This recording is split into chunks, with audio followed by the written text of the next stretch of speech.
What's up, guys? Welcome to the very special episode of Merricks Garage. Your eyes are not deceiving you. This, in fact, is not a Chevy Square Body. This is a Toyota Tacoma, but a Toyota Tacoma that I have spent the last probably 4 months dialing in the suspension, adding a supercharger, redoing all the electrical, and then beating on it and testing it to make sure that it holds up to the kind of abuse that I expect out of my trucks.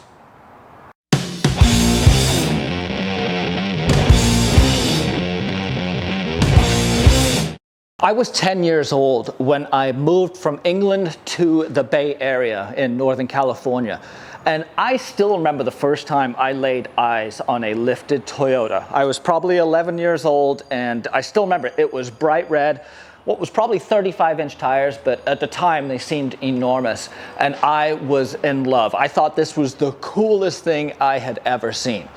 My tastes changed and grew over the time, and by the time I was 16, I was in love with square bodies, and that has been my passion for years. But I've always kind of had a soft spot for Toyotas. I thought they looked really good. They were always really durable.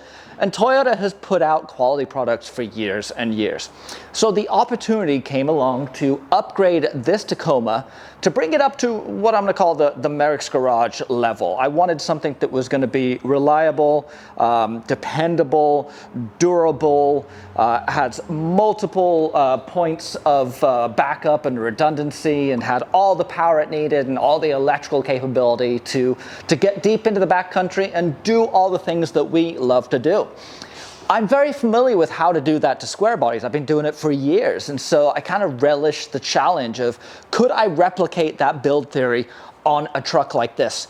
And I'm happy to say I think I succeeded. We have done a lot of work on this guy. Just to give you a quick rundown of the list, it got a SwitchPro's switching console, which I'm a huge fan of, as you know, but we really spent some time getting it in there, making it make sense, making it look factory, and really building in safety, reliability, and redundancy to that system. We also installed a Magnussen supercharger.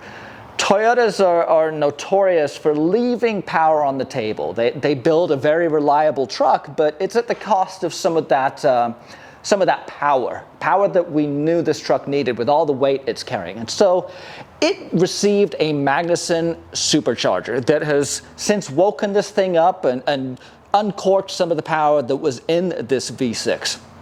Not being satisfied with power and electrics, we threw a long travel total chaos suspension lift on this. It comes with king triple bypasses, king coilovers, bump stops, extended long axle shafts, and a whole bunch of other stuff.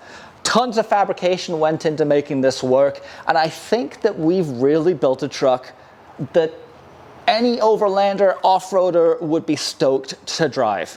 It's got a lot of the creature comforts, it's got the power we need, it's got the suspension to back it up, and I think you guys are gonna dig this one. If you like trucks and are watching dudes work on trucks and then go out and break those trucks, then you are in the right place, because that's what we do here at Merricks Garage. Everything from Toyotas to square bodies to military trucks. We have it all. And if you smash that subscribe button, you'll be part of the Merricks Garage army, and you will get up to date on all of the cool things going on down at the shop. When it came time to choose a suspension for the front of the Tacoma, Total Chaos was pretty much the obvious choice. They've been building kits for the Tacomas for years. They're really well thought out, and they come with pretty much everything you need. So I ordered from them their upper arms, their lower arms, their camber plate reinforcement, their shock tower reinforcement, and the shock hoop, in addition to the extended axle shafts, the knuckle plating kit, and all the various parts and pieces to make this work nicely. The coilovers and triple came from AccuTune Off-Road.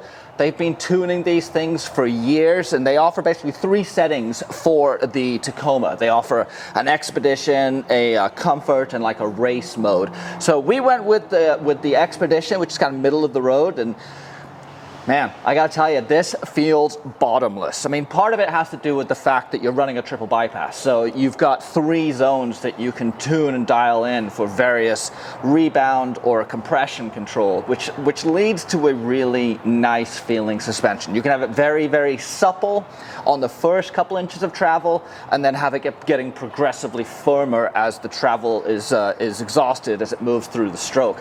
So you end up with a truck that works really well over the small stuff and still doesn't bottom out on the big stuff. I also took the opportunity to reinforce as much as I could, to plate the knuckle, to weld extra plates down here on the camber plates, to add the shock tower and the reinforcement in, and just do everything I could to make sure that downstream of the suspension, the frame and the shock hoops were all reinforced to handle the additional load that this new suspension was going to be placed on it. It's kind of pointless to build a truck with killer suspension if the frame and running gear can't handle that killer suspension. So yeah, we'll dive into what I did on the knuckles and some of the fabrication stuff. It was fun. It did take quite a while, but I'm really happy with how it turned out.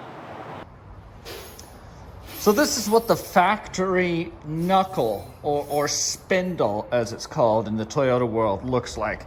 And this just concerned me because I thought, you know, that is a big, long leverage point, and that could just snap.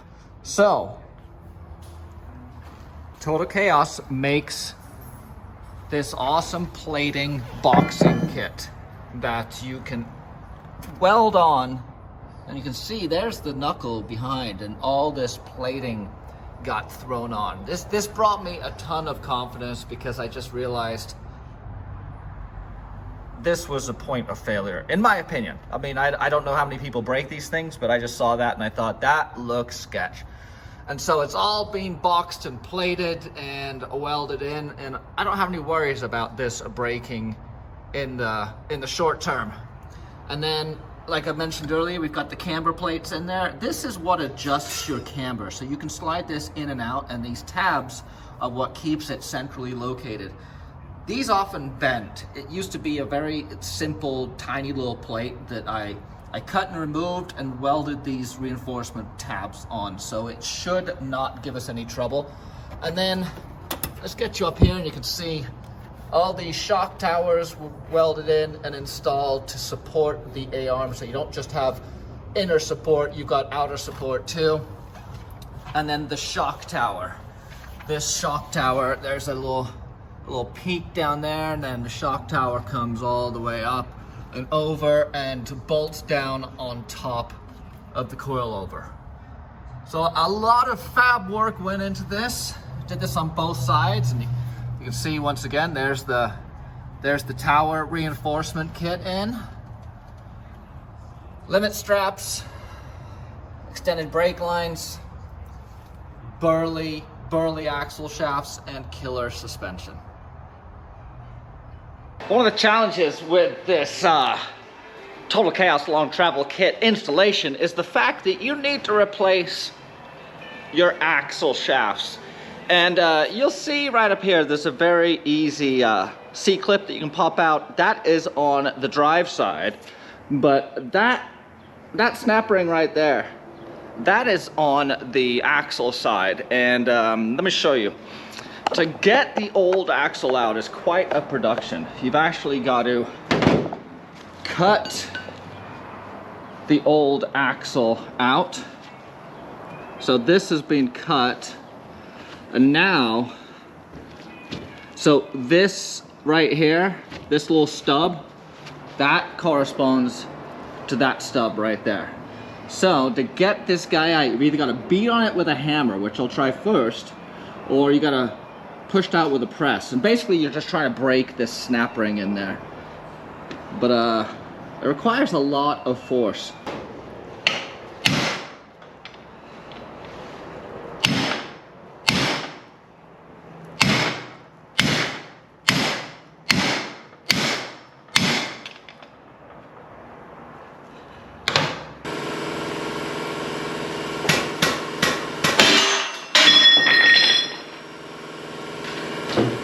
Yeah, that's why I don't like using the press.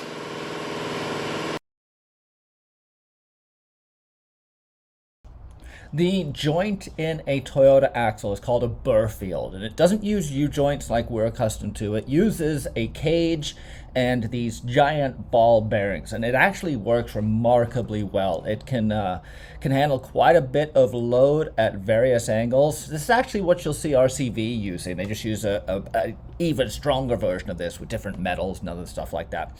So I had to reinstall the burr field, rebuild it, and put it back together, which isn't that complicated. It just takes lining up a bunch of ball bearings and cages that are covered in axle grease. So they tend to jump out and fall all over the floor.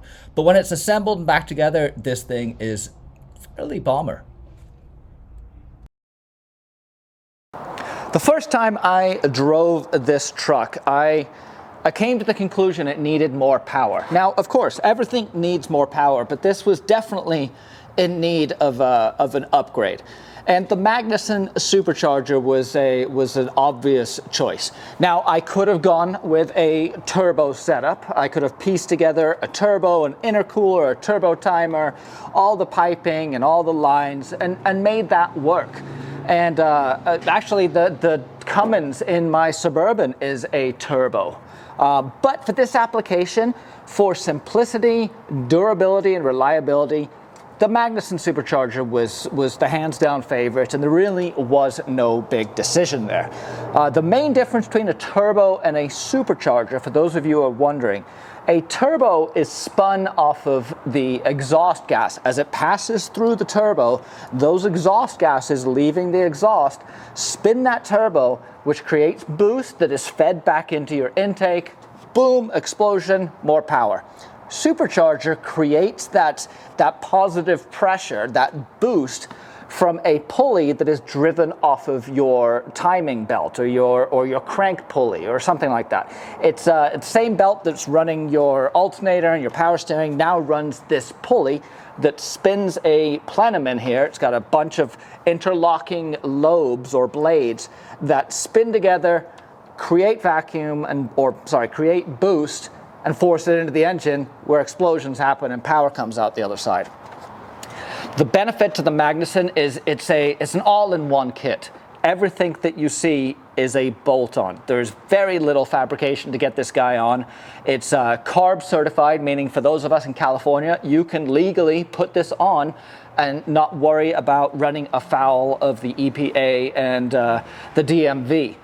In addition to that, it comes with a tune that you upload to the computer, and now you have a tuned supercharger that's built around the parameters of your fuel injection system, of your intake system, and all the various other things. This particular model also comes with an intercooler, which is a super cool feature.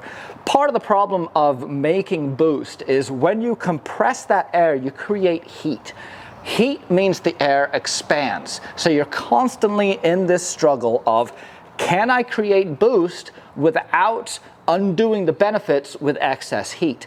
An intercooler helps that dramatically. So what's going to happen is the air charge is going to flow through the intercooler before it enters the combustion chamber, cooling it down, making it denser, maintaining that boost or positive pressure profile, and then delivering it into the intake, boom, power. Magnussen has been making these for OEM companies for years. This particular product, I think Toyota was looking at using it as an OEM application. And so once again, it was a no-brainer for us. It's only about 7 pounds of boost, which is pretty minimal. Just to give you an idea, the turbo on my Cummins runs upwards of 30 pounds of boost, and that's pretty low for a turbo. It also has all the parts necessary to put it on. It's simple, it's clean, it's not going to create a bunch of heat under the engine compartment, and I'm confident that the reliability is going to be there because these things have been getting built for years and being put on many, many different trucks. So the Supercharger went on. Once we got the tune sorted out and figured out the tire size and got everything working nicely, I was pleasantly surprised that it was a decent pickup in power. Much like any power adder, that power comes at the height of your RPM range. So pretty much 4,000 RPM and above, this thing comes into its own and really produces a fair amount of power. It also is nice in the fact that you have this vacuum bypass right here, that when you are not under vacuum, meaning you're not giving it throttle, you're not creating boost. So you're not having to deal with parasitic drag off of the flywheel when you don't need it. When that boost is needed, the vacuum opens, the switch closes, boom, more power. If you guys have not seen my video on the SwitchPro Console, I highly suggest checking out that first. I'm gonna put that up here. I am a huge fan of the SwitchPros. It's consolidated a ton of my wiring. It's a solid state switching source, so there's no more relays, no more fuses, no more diodes, any of that stuff. It's all controlled through the SwitchPros. So I took all of his various electronics, from the lights to the compressor to a chase bar we're installing, and I ran them through the SwitchPros. And I got a little carried away. You see, I really like things to be neat and organized. And I've been picking up a bunch of tricks along the way. So the SwitchPros is down here. It's not fully installed yet, but the main important part is here. So these are my 4 high rush 35 amp outputs. So I can connect anything to here that's 35 amps or below. These are all 15 amps and below. And so all these wires feed back to the SwitchPros, and then I connect whatever I want to each one of these corresponding slots on this bus bar. I threw this silicone on just as a test to see if I can reduce the chance of arcing when the hood's closed. And then I ran all the negatives to the same side. So you'll see, like right here, all the rock lights are energized off of this circuit, and then they're grounded to here. So if my rock lights aren't working, they should all not be working, and I should be able to come back and just double check that everything is grounded properly and everything is terminated properly up here. This is his fuse box, and so I wanted to make sure he could still get his fuse box open. So I do have these Deutsch connectors so we can disconnect and leverage up the whole unit itself. And then it gets its power from the battery. Sorry, it's negative from the battery, and then it also gets its power from the battery. And then the console itself, this is where I was able to mount the SwitchPro Console. As you can see, we still got some slots available for more accessories, but let's give you an idea of, there's the light bar.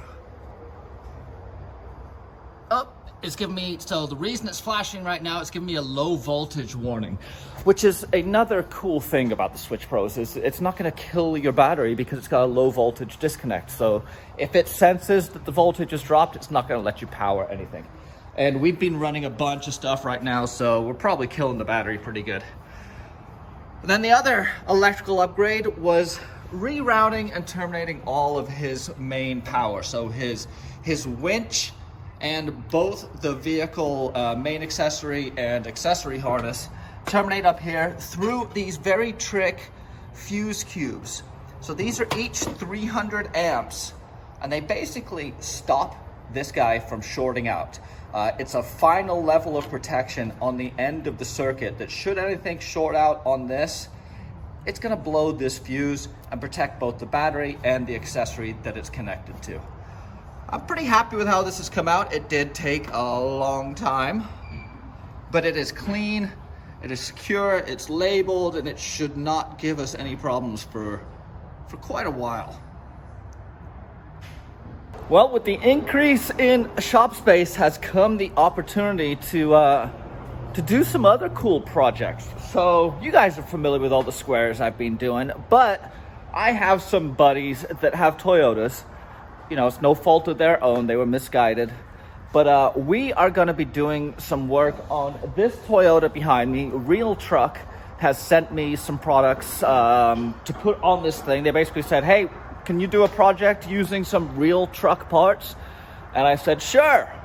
So my buddy brought his Tacoma in. We're gonna throw a tonneau cover on it, and then we're putting an Icon Stage 2 on it. The Icon suspension actually came from this Tacoma that we have recently finished. Well, finished at this point. This Tacoma belongs to my business partner, and he wanted to go big. And I was like, yes, let's go big on this thing. So we put a 3.5-inch long travel Total Chaos up front. We put a Magnussen Supercharger on it. We got to figure out what we're going to do with the rear. It's got Icon Stage 2 in the rear right now, but we are also doing some heavy electronics on it. I want to build this guy into a truck that is to the standards that I want to build my square bodies. So I want something that is going to be completely reliable, totally bulletproof, reinforced in all the right places, comfortable, and dependable. So this guy's coming out great so far. I'm gonna have a big video on all these Tacomas coming up for you. But today, my new hire, Ryan, you guys may know Ryan if you've ever seen Ready Rig. This is his build. This is a ZR2 on 40s. I know, nuts, right? I'm gonna have him give us a walk around of that soon, because it is kind of crazy. And then 33s on this. Let me show you the suspension we're putting on.